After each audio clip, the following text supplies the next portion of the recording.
We live. We lit. We over here.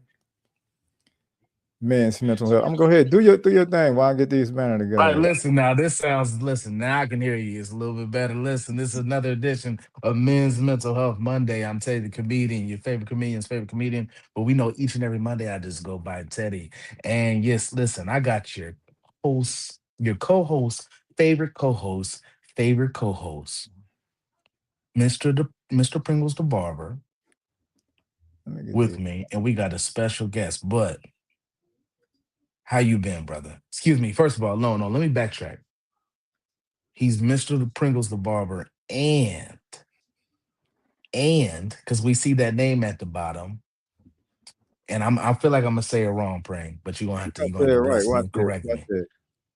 Amir Mm-hmm. Zaid. I told you. Listen. Listen, hey, hey, Listen. Look. You see, it's like telepathic. it's like telepathic. Listen, each and every time.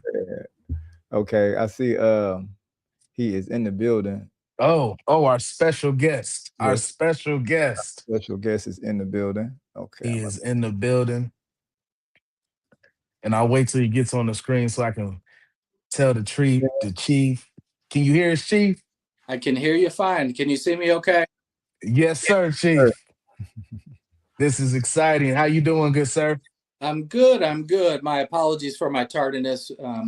One of our synagogues in Bexley had a Holocaust observance and just a very, very powerful evening. So I wanted to go and make sure and pay not just my respects, but be present and spend some time with my Jewish community and the residents. And so hence extending my apologies to you and the audience with my tardiness, but I am here and all yours. Well, we was gonna Listen, let you finish that. We was gonna let you finish that because your tardiness worked out for us because we had a hiccup anyway. So we was behind as well. yes, Okay. sir. We appreciate you. Pring can tell you Absolutely. only bring 2 or 3 light skinned brothers on a year. So it's good to have the first one on. See, see. Listen. So you're saying you get that out in the first quarter of the year, and then you just keep it moving. Yes, sir. We're in the second quarter, but we're here. So, Chief, we're gonna dive right into it because Pring, we only have to about 8:45 with the Chief. I'm gonna let the people know that the Chief has kind of agreed to do a second part. So don't worry. I know we only got 30 minutes right now, but we're gonna have another part with this good sir. So, Chief, tell us about you. Tell us a little bit about you, then we'll dive into it, okay? Absolutely. So first and foremost, again, just appreciate the opportunity to come and share some thoughts and insight.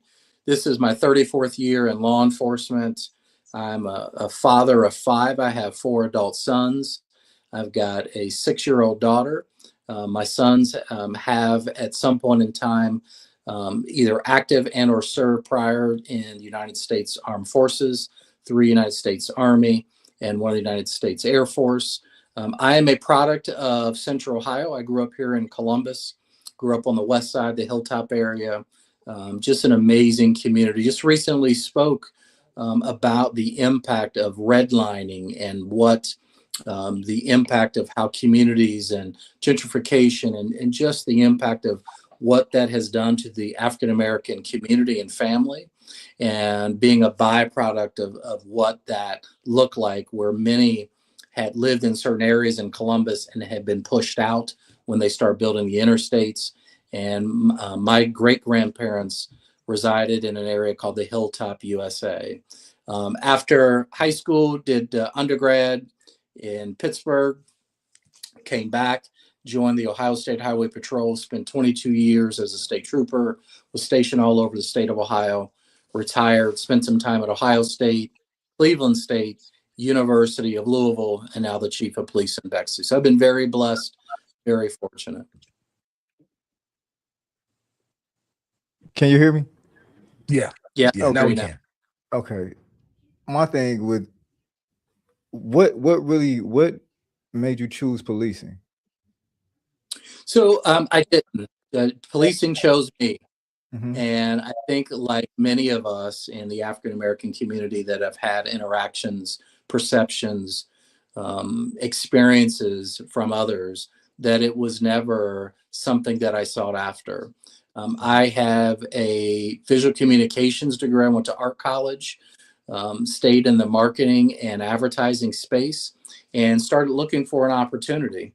And my uncle, ironically, was a detective with Columbus Police Division, and he had encouraged me to look at doing sketch artist, to be a sketch artist for law enforcement.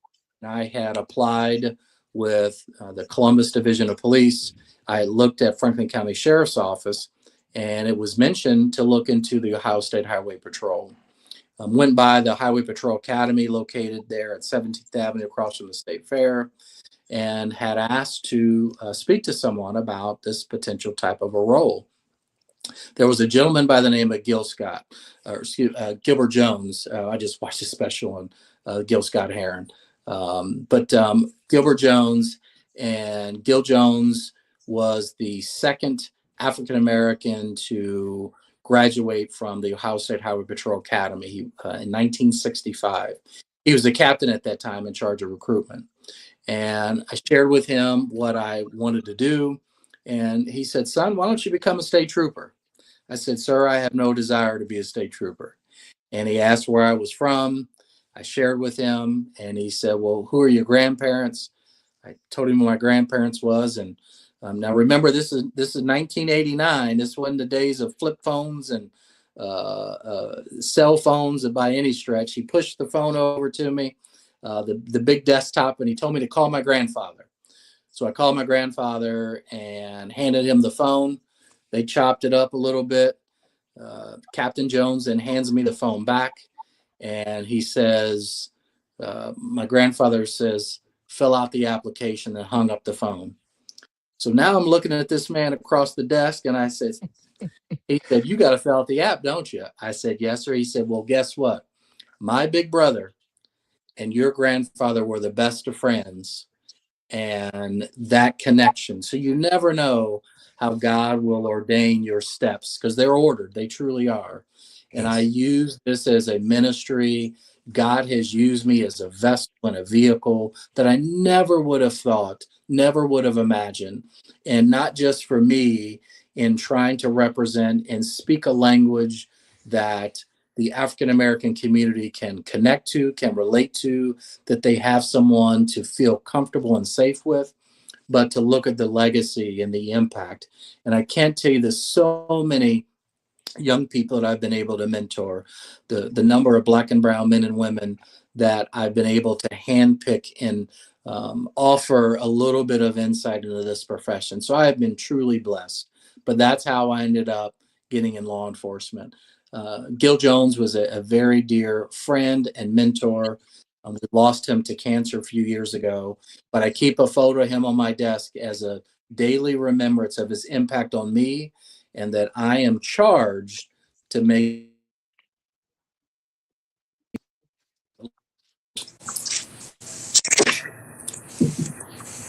Oh, Chief, I think we lost your video for a second.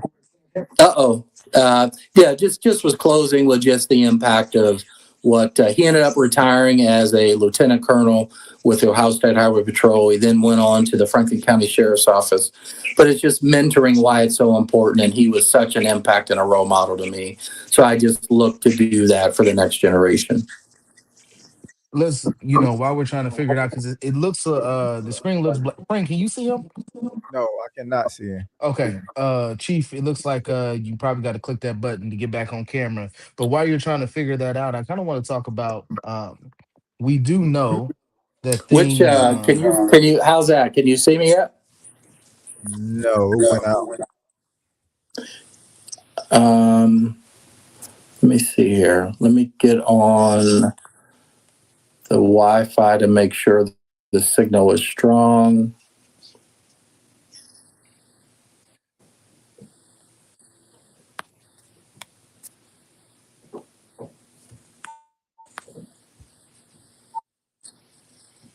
Looks like we're buffering.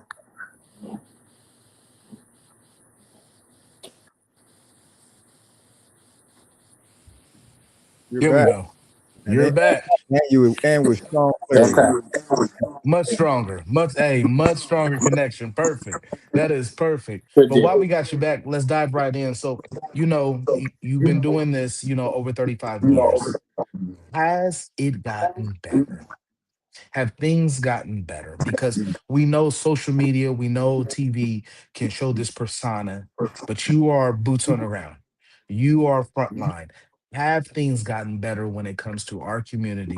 And I'm talking about the Black community and law enforcement. Very complex, multi-layered question.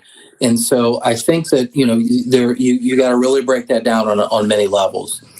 Have we economically, socially, as a culture gotten better? I'll pose the question back to you. Do we have more wealth in the African American community today than we did 40 years ago? Yes. I would agree. And what has that done in the impact on neighborhoods that many of us in the Dayton, the Columbuses, the Clevelands, what has that economic development and growth financially done to us as a culture? Well, it's gotten us in better communities. More college kids are going to, parents are able to send their kids to college. More kids. Can you see me okay? More, it went away again.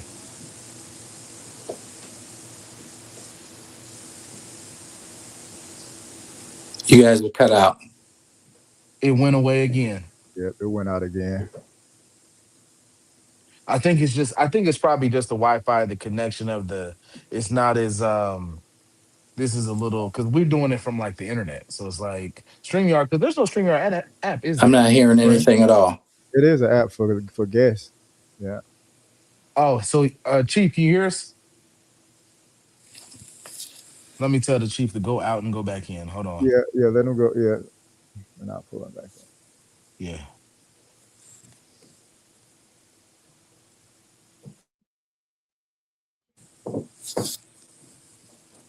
Chief, can you hear us? I'm about to remove him, and then did you text him? Yeah, I texted him. All right. Okay. Perfect. Perfect. That's all right. That's all right. It's probably just the it It's is gotta be on. probably It's gotta be on his end. yeah, it's just the Wi-Fi. That's all it is. It's just the Wi-Fi. That's all it is. He'll be right back in a few seconds. Because your clarity is, I can see you great. You over there with what's that fiber optics? Nah, you know what it is? It's that wonderful gift that you blessed me with 2 years ago. What's That that? light. That light. That light? Yeah, Yay, that light is I holding like that light strong, baby. though. That light is holding strong. I'm telling you, it is holding strong. There you go. He's back. He's back once. He's he's back. Yeah, Is that better? Yeah. yeah, I can hear you just fine. Oh, Um, and so on the question that was posed and kind of repositioned, this is my personal belief that we have done so much better. We are smarter. We are positioned very differently and better. The yeah. communities that at one time we were very connected, and the growth and opportunity and careers have pushed us to the suburban communities. And I think that has weakened much of traditional, what I would say, Black neighborhoods once were. And so I think that by many of us being on that external, on that fringe, that has been a blessing, but it's also been a curse in some ways. And I say that in the sense that where many were able to interact and overlap, I think we've lost a little bit of that. But back to your very specific question, I think that we've made a lot of progress at one time, and I think that for all the progress, then we have something that happens, from the Rodney King incident and the impact and progress, and then that sets us back, and we'll do really well. And we had driving while Black, and that was a significant impact. And it's taken every time that we take 2 steps forward, we take 5 steps backwards. And it takes a lot of work. It takes a lot of sweat equity. It takes a lot of just true leadership and effective oversight of agencies across the country to try to build and rebuild trust in the African American community with law enforcement. So where are we at today? It's, for me and my lens, we still got a lot of work to do and a lot to try and rebuild.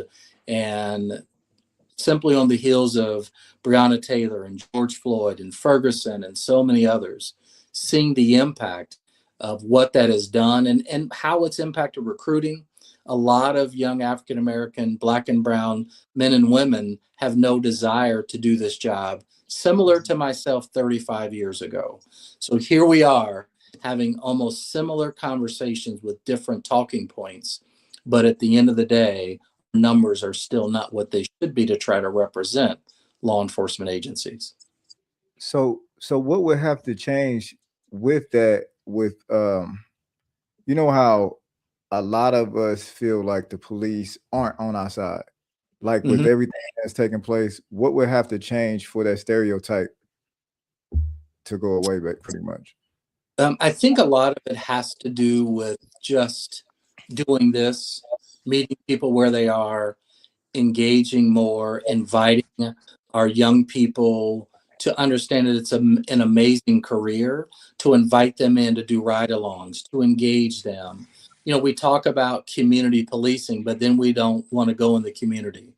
We talk about a lot of things on both sides, and neither are really making the moves that are necessary if we truly want to see them. And, I'm going to say something that could be viewed as controversial, but I'm going to say it, that diversity, equity, and inclusion is being attacked at the federal level, and that there was a time where people who look like me, talk like me, thought like me were being encouraged to join the rank and file of law enforcement. And that's not being supported and endorsed the way that it once was. And you take that narrative along the narrative that many of our young people don't want to engage with us. And it's making it that much harder to try to recruit qualified applicants, Black, brown, white, yellow, or other, to want to do this job. So there's a lot of work to still be done as it relates to tomorrow's future in policing. Chief, let's go to where you're at right now. You're in Bexley, Ohio. So if anybody knows anything about Ohio, especially about Columbus, Bexley is a suburb. And if you know Bexley, you know Capital University. The cost of taxes is high there. You know what I'm saying? It is a Jewish community as well. And you are the police chief. And as great as that is, I know it comes with roadblocks. It comes with people trying to stop, people not trying to encourage. So I want you to talk about your road there, and the smiles that you have put on that people. There are Black people in Bexley. I'm one of the people that work there. He's a resident. His kids go to Bexley schools, and it's refreshing to see your face. It's refreshing to see somebody that looks like me. So talk about that. Yeah, so I grew up here in Columbus, and the reputation that Bexley law enforcement once had with us as African Americans, as motorists, was not a good reputation at all. There were many who would drive around Bexley before they would drive through Bexley in fear of being stopped and treated in an unprofessional manner. My road to Bexley it truly has been a blessing, and I tell you why. When you're looking at the product of generations of my great-great-grandparents who were in a community called Hanford Village, which is directly adjacent to Bexley. It was a predominantly African-American community in the early 1900s, long before the interstates were there. And they provided services from sanitation to others there in Bexley. Fast forward in the 1940s, my grandfather was one of the very first African-American contractors to do drywall and plaster. And he had a very strong relationship with many of the Bexley residents in performing those works. But when you think about being the first African American in any vernacular, any profession, it is less about being the first and not being the last. How do we ensure that we are creating and let's face it, there is a higher standard and a higher expectation for all of us on this video and listening in, that we have to be bigger, faster, stronger, that we have to work twice as hard to get half the look, that we are continually having to really reinvent ourselves to make sure that we stay competitive. I think that God has put me there for a reason, to be an example for young people, to have others identify. And so I take that very seriously. But I also say that there's a honeymoon period, and I'm well past that. Oftentimes, people are still in the church rejoicing over the wedding, but the work is outside of the church. And that's the work that has to be done. And many get so focused on that they forget that there's still so much to do. And if it means doing a podcast and sharing a message, if it means going to a synagogue and spending time with your residents, if it means checking in on your elderly residents, whatever that is, and having that commitment, that's what it's about. So I take nothing for granted. God truly has blessed me, and I know that He has me here for a purpose, and it's making sure that I'm an example for all. I want to ask you a question now. It's funny. I asked Pringles when Pringles is a proud Muslim, and he got his new name, as you can see right there. It doesn't say Mr. Pringles. And when I asked him that, I'm gonna ask you, if you could go back 30 some years ago at that table with Chief, and he look at you, and that young man that was like, "No, I'm not gonna do it," and your granddad was like, "You're filling out that application," what would you tell him? This young man today, that you are, the young man you are today, what would you tell that young man? I would tell him that, son, you have no idea what this career is going to do for you. You will stand beside giants.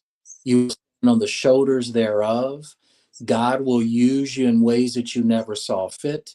You will be someone who will stand in the gap of prayer. You will literally see life and death happen in front of you.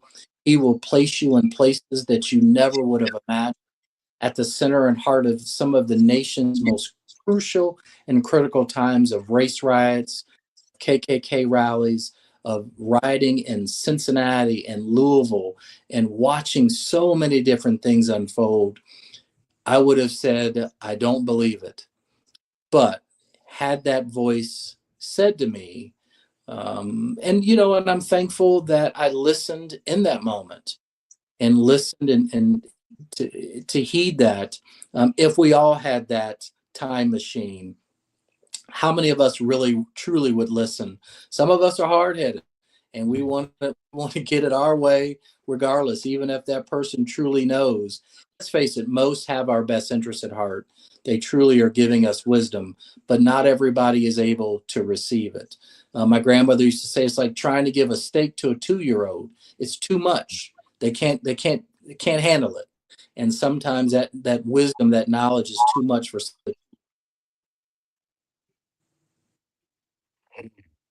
That's heavy. That's heavy. Listen, I Absolutely. love that. So I wanna, because we only have a few minutes left. Because Chief, I need you to understand, and Pringle tell you, I'm really big on time, so I got to get you in and out. Maybe next time for June, we can actually just do a sit down, and then we'll post it, get a little bit more time, so we ain't got to do all this. But I want you to give just a pinch of. You talked about the Cincinnati riots. You talked about there were some things that happened in Louisville. So just give a pinch. Don't tell them everything, but you've seen some things. You've seen some major, or not just Ohio, excuse me, national changing things. I want you to talk about that, just a pinch, and then we'll bring it back in June for Men's Mental Health Month. Yeah. I think the biggest takeaway for me is this, without giving up too much, is that the Bible says, for the hardness of their hearts, the men shall perish. And we have seen this movie before, and oftentimes people do not heed the word of wisdom and to take the advice for people who have been through what you're going through to avoid the pitfalls. And we've seen that across our country where we have not listened to others who have been through what they're going through because we believe that it's different and that what you went through is not what I'm going through. Therefore, your insight is of no value. And I've seen it in my 35 years across this country in large scale, especially things that impact race, that impact law enforcement, that impacts community, and that leadership has failed by not heeding the words of others. Mm, Mm. mm. We're gonna. Wow. That's yep. We're not gonna get. That's the line we need to use. But the last question I'm having, I'm gonna let you go, Chief. Um, we are men, and I still believe. I don't care what this world is. Men are the leaders. Men are the leaders of the community, of the homes, of the nation. I want you to talk to the young black men that look like us right now and tell them because some with the stigmatism, you seem so far out of reach. And what I mean is, some people feel like if they knew Chief, it could be a little bit better, or um, oh, he's just so far up. He don't care about no regular people like us. Not realizing the west side of Columbus is you got to know to know. You got Mhm. to know the slums that you were raised in, that you worked in, and everything. So I want you to talk up to the young black men that could be watching this. One, that may not like the police. Two, are afraid to talk to you. And three, are maybe sitting there like, I wouldn't mind that. Yes, the benefits are good and all that good stuff. But they're like, I don't know if my community or the people around me would accept me being a police officer or anything like that. So talk to those young black men real quick. There's so much that could be said about that, and understanding that by the grace of God, there go I. And so many of us who have people around us, some of my very, very closest dear friends are no longer with us. Some of my closest, dearest friends in growing up um, made other decisions and choices and found themselves on the other side of doing what I do professionally and have paid a price and years of their lives spent behind bars by simply making a different choice. And so, my advice to them is look right, be right, make the right decisions. And when it's tough, that's when you know that you're making the right decision. Be that example, find a mentor, look for the ability and opportunity to my mentor would say, if you lead with your heart, your feet will always step. And I have held those words very closely and being an example. And I think we've lost a lot of that. I had um, images of what manhood looked like growing up on the west side of Columbus. And I realized that those images is not who I wanted to be. And the individuals that I should have been looking at was the man that got up and went to work 6 days a week, that he was providing for his family, that he was taking care of his children, his wife, that he was above reproach. Those are the men who matter. Those are the men who are forgotten. But that's the legacy that I want to live by. And, my sons have asked me, Dad, what do you want us to say when the day comes? And I said, for all the things I've done and all the things I've seen, I want you to simply say, first and foremost, he was a dad. That's the legacy that I want. And being a father has been the greatest gift that I could ever imagine. Dads, take care of those babies, raise them right, provide them with structure, correction, and discipline, and most importantly, love.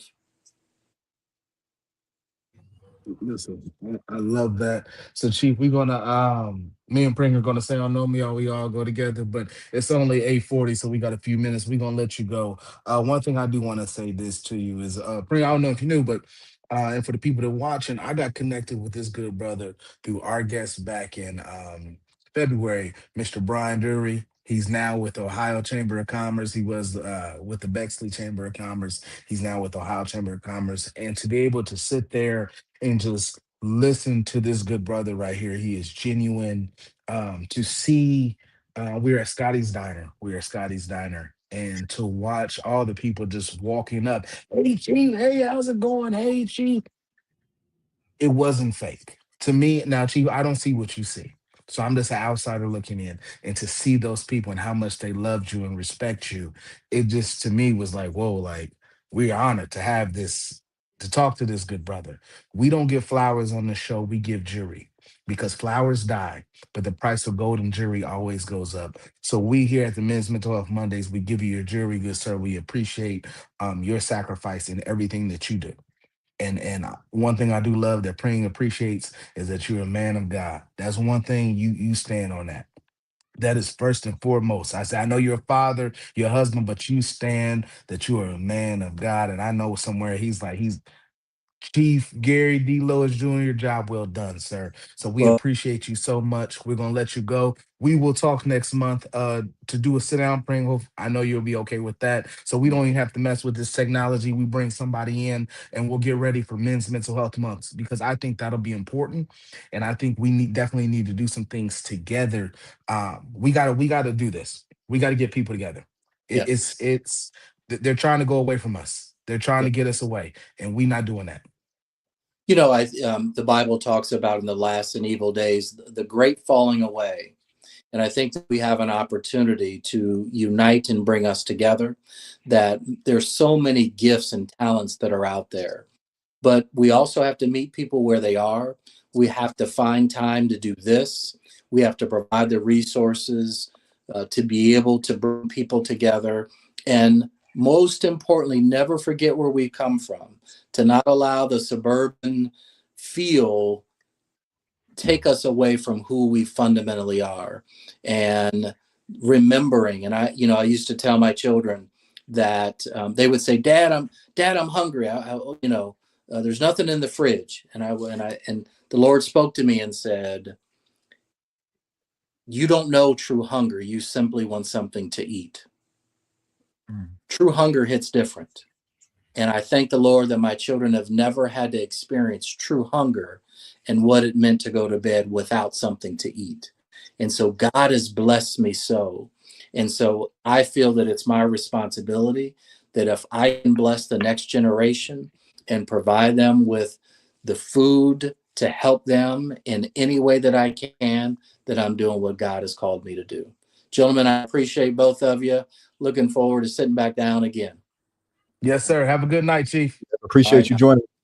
Absolutely. Bye-bye. That was praying. That's it's we've been doing this what 2-3 years now, man, and I really appreciate the fact that we get some guests on here, don't we? Definitely. Great guess. We get some people that I know cost a couple dollars. Cost a couple dollars. And when they hear about us, brother, Mhm. they they are willing to come out on a Monday, and talk to us, man. So You now know, you the create chief, that gravitational pull, man. You bring a lot of people we do. together. I'm always gonna say we. This isn't a me thing. You gotta have a team around you. You gotta have people that encourage you, to do it. So this is a we thing. My schedule is just a little bit different than yours, you know. And your schedule and your placement, your proximity is different than mine too, or where you're It placed. it Yeah. it is. It's funny because this weekend I was in Pittsburgh, man, doing some things, and uh young lady looked at me and said, she said, "You got a calling, and I'm just waiting for you to accept it." Definitely got that. And I said, "Man, I'm doing it. I'm a comedian. I do mental health. I speak. I host." She was like, "Nah, I hear you." But she was like, "Let me know when you're ready to accept it." And every day, I'm like, "All right, we doing this. You have accepted your calling, praying." You know what I'm saying? And I think this is just the first level. I think this is just getting to the ballpark for you. Crazy part, you're not even in the game. You just at the ballpark. God Just- is warming you up. Yeah, I just pulled up. I'm about to run out into the out of the tunnel. You feel me? Like that's and we don't I don't understand why men don't encourage each other like the way you and I always talk and encourage our guests, man. It's like encouragement is free, being kind is free, Mhm. loving is free. You know, I understand what we all going through. I understand yesterday, but why don't we want to worry about getting to today or tomorrow? You I know, just I don't understand it. it's a lot of distractions going on, It's and a lot. it's a lot of distractions, and we also been programmed a certain way.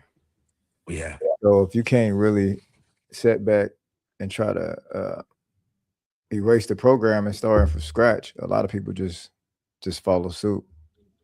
There are a lot of I think I don't know if your mom said it, but I feel like every person I've talked to, we all grew up in the same house. That if Johnny jumped off a bridge, are you gonna jump off too? Yeah, yeah, in this day and time, definitely. Yes, they diving head first. Yeah, And the person that says, I don't know if this is a good idea, as they're diving head first, they're using some type of limb to point at him and laugh at him. mhm, Well, that brother is still alive. You diving head first in an ocean full of sharks, lake full of gators. you know, they getting clout for diving head first. They Clout. are. They are. I told Pring, I remember you when I told you, I said, man, you know, and we're a little bit behind because I'm hard headed. So we should have been doing this shit a year ago. But uh I told Pring, I said, this is gonna take us a very long time because we don't do anything negative. Mhm. We're not here blaming anybody. We're here learning. You know, we're here trying to blossom those flowers, those shrubs. There's really no clickbait here. There's not a negative line that you can say. So man, it's just having the chief on. When I get text messages, how you get the chief? How you know the chief? I, Man, I kind of put I kind of put things together, and I figured you got it from the one of the from guests. from yep. Yeah. And what's crazy is that Brian was like, "Hey, I got a brother for you, man. You know the chief." And I said, "What? The chief? You know how far fetched that is?" Nah, man, chief, great people. I said, damn. Okay, cool. So now it was, man. It's what we do is being a comedian, as dramatic as I am, it's easy. But this is this is the purpose, brother. This is we ain't gonna, we only got so many years, man. So to be able to leave the world in a better place, Right. Life is a long story told short. yeah, absolutely. So I see Dami Styles on. Shout out to DJ Dami Styles celebrating 22 years of music and DJing. Absolutely. Shout out to that good brother right there. Yeah, Pring. I'll probably oh, so Cody, let's say this before we get out of here. You see Cody is doing a poetry show. Yeah. It's from 9 to 2. I just want to let you know those are Pring open hours. Hmm. Yeah, So he sent it to me. if Amir, excuse me, 35. My bad. I didn't want to make you that old, Diamond. Uh, if if Pring or Amir wants to show up with a refreshing poem, Hmm. because it's going to be an open mic, and if it wasn't, as soon as you walk in the building, I'm the host, so you know it's going to be like Yeah, it's open. it's open. So Mhm. you got the address 9 to 2, brother. If you feeling up to it, come with some pieces. I'm see. I'm working. I'm working. When he sent it to me, I was like, "Oh, they don't pull me. They don't put it right there in the text." So I gotta. Hey, Yeah, listen, that's good for your mental health right there. You've been doing well. I know you've been writing a little bit, I haven't. I haven't. However, it don't take much. but It you don't. got some old pieces, right? I got some old pieces. Okay. So my thing is, if you there's no, if you show up, you got as much time as you want. I'm the host. You got as much time as you want. like I said, it's coming out of the tunnel.